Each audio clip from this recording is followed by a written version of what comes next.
This is Tommy. Tommy was my 20-year-old family cat, who unfortunately last year passed away.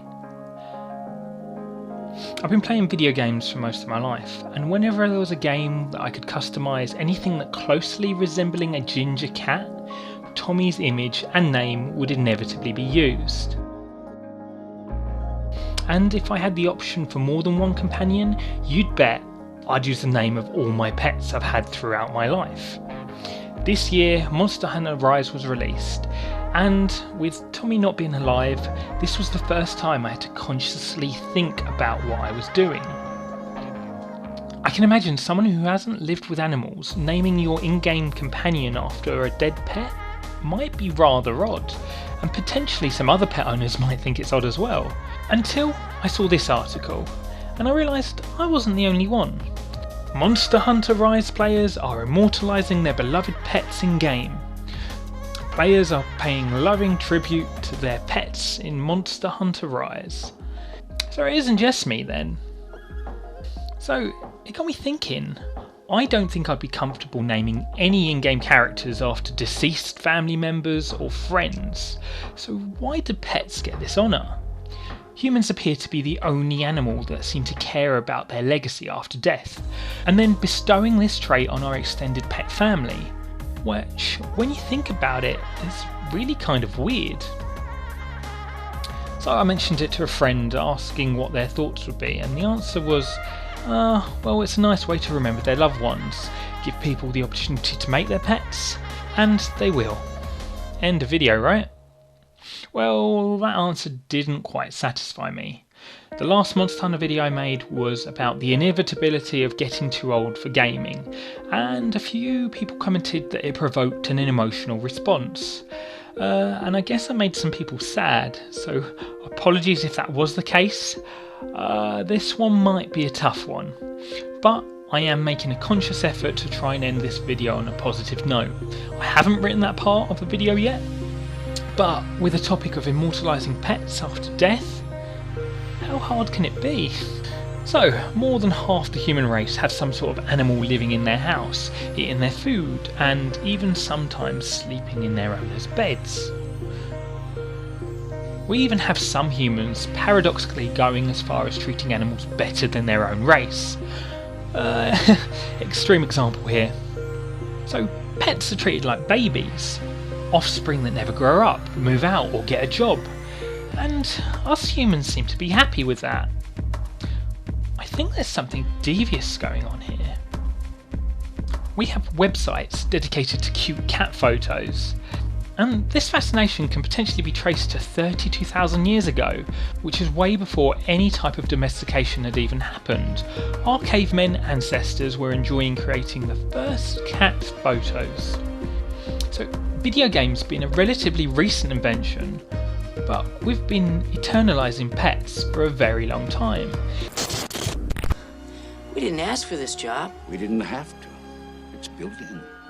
Has been ever since the dawn of time, when a few wild dogs took it upon themselves to watch over man.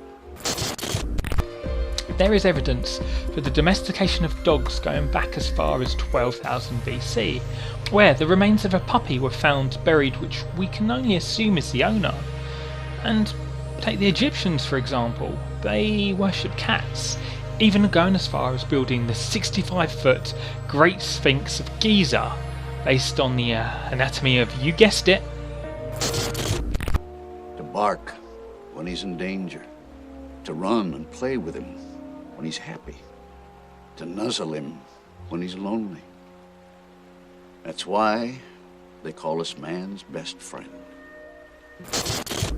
Even after hours of researching, I couldn't really come to a solid conclusion. Sure, I can see some evolutionary advantages of coexisting, but I can't see any evolutionary purpose for immortalising animals. So, time to get some professional help. I live with a vet nurse, someone whose profession it is to look after these animals throughout their life, and even after their death. Let's see if we can get their take on it. So, Rachel, why do we immortalise pets? They're just kind of like a member of our family, really, aren't they? We do lots of other things with them. We like to dress them up sometimes. We like to baby talk them sometimes. So it's kind of a natural progression really, that we would want to remember them when they sadly pass away. See, these are all very good answers, but I don't think I was going to get the true truth unless I went straight to the source. Someone who's been around the block knows her tail from her arse, Kia, the collie cross retriever. But she wasn't going to talk to me, not without an incentive. But I knew her true weakness. For those only with a sophisticated taste, gourmet of gourmet human food, digestive biscuits and cheese. This can be all yours. But I need to know the secret. How did you infiltrate the human race? I know you're acting like you don't want it, Kia, but this can be all yours. You know what I want to know? Why do we immortalize you?